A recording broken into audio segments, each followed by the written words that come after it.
Dans cette vidéo, je réponds à un commentaire qu'on m'a demandé. Comment réussir l'épreuve par rapport à la SHS, l'histoire de la médecine et la santé publique. L'épreuve de la matière qui s'appelait l'UE7 pour moi qui étais étudiant à Amiens.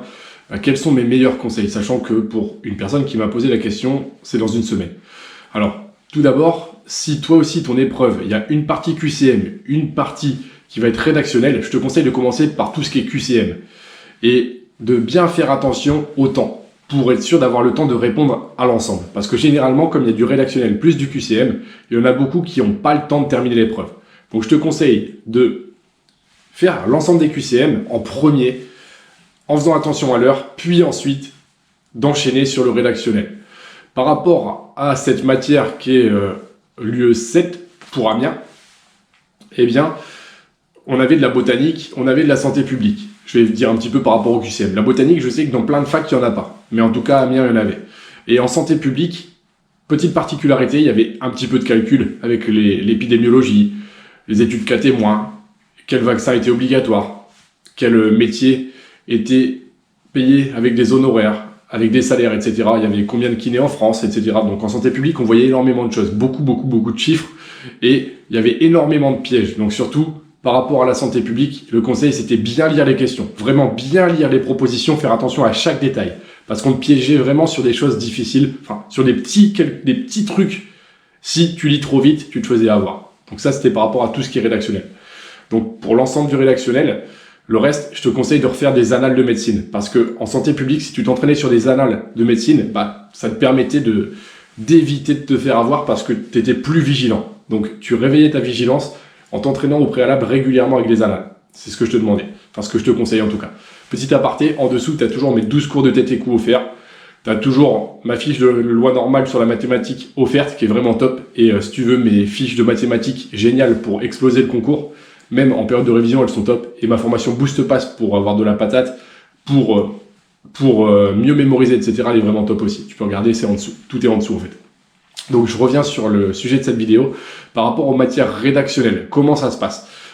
Les matières rédactionnelles, que ce soit l'histoire de la médecine ou la SHS, dans cette matière-là, le truc à faire, c'est faut savoir que les profs ont des milliers de copies à corriger. Et du coup, si c'est écrit dégueulasse, même si tu as fait une très bonne copie, ils vont pas s'emmerder, parce qu'ils vont être fatigués, ils vont être dans un mauvais état d'humeur. Donc si pour toi aussi c'est du rédactionnel, écris propre.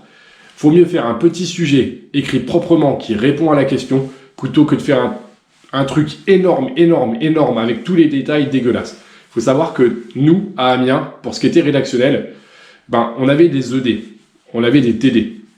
Et dans ces séances-là, les profs nous disaient, moi, je veux que ça soit rédigé de telle façon. Par exemple, une partie comme ça, une partie comme ça.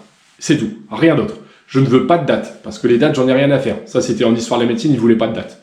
Et je ne veux pas ci, pas ça. Donc surtout, il fallait respecter les consignes que nous avaient dit les profs à l'avance. Parce que, à quoi ça sert qu'ils nous disent les consignes de rédaction si au final on ne les respecte pas? Donc si on ne respecte pas ce qu'il nous a dit en ED, en TD, il va se dire ils ne sont pas venus aux ED, ils ne sont pas venus au TD, et ils n'en ont rien à faire de ce que je leur ai dit, donc du coup, ça va être mal vu.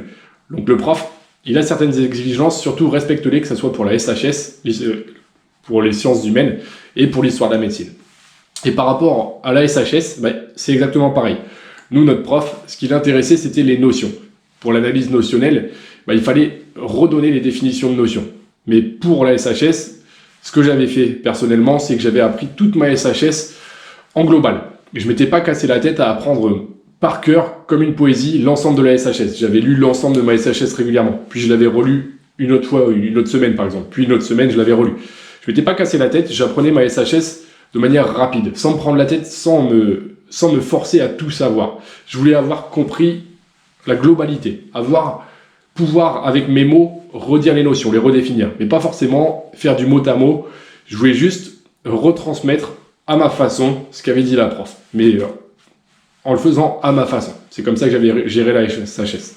Et ensuite, j'avais respecté les consignes que m'avait dit la prof lors des séances de TD et lors des séances de D. Donc c'est l'ensemble des conseils que je voulais dire par rapport à la santé publique, la SHS, l'histoire de la médecine. Je pense que j'ai rien d'autre à te dire.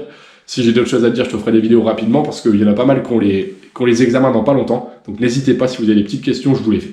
Et là, juste petite particularité pour ceux qui s'intéressent à mon immeuble. Là, ici, je vais poser mes cuisines dans ce week-end. Et Ça a avancé. Bon là tu peux voir, c'est mon petit studio. S'il y a une lampe là, c'est parce que j'ai pas encore le consuel, les attestations, pour pouvoir mettre en route l'électricité avec le fournisseur d'énergie que je choisis. Et là, juste là, bah, pas mes douches, mes parois de douche que j'ai posées, en partie. J'ai cramé mon fourré diamant, donc du coup, bah, j'attends, avec le confinement, j'ai pas pu racheter un fourré, je vais en racheter un et je vais finir de poser mes douches et mes petits meubles. Voilà, voilà. Donc en tout cas, je te souhaite le meilleur. Belle réussite à toi, crois toujours en toi. Et puis, t'es intelligent, donc n'en doute pas parce que ça serait une erreur. Je te souhaite le meilleur, c'est Flavien. Belle réussite à toi pour tes concours, et puis à bientôt.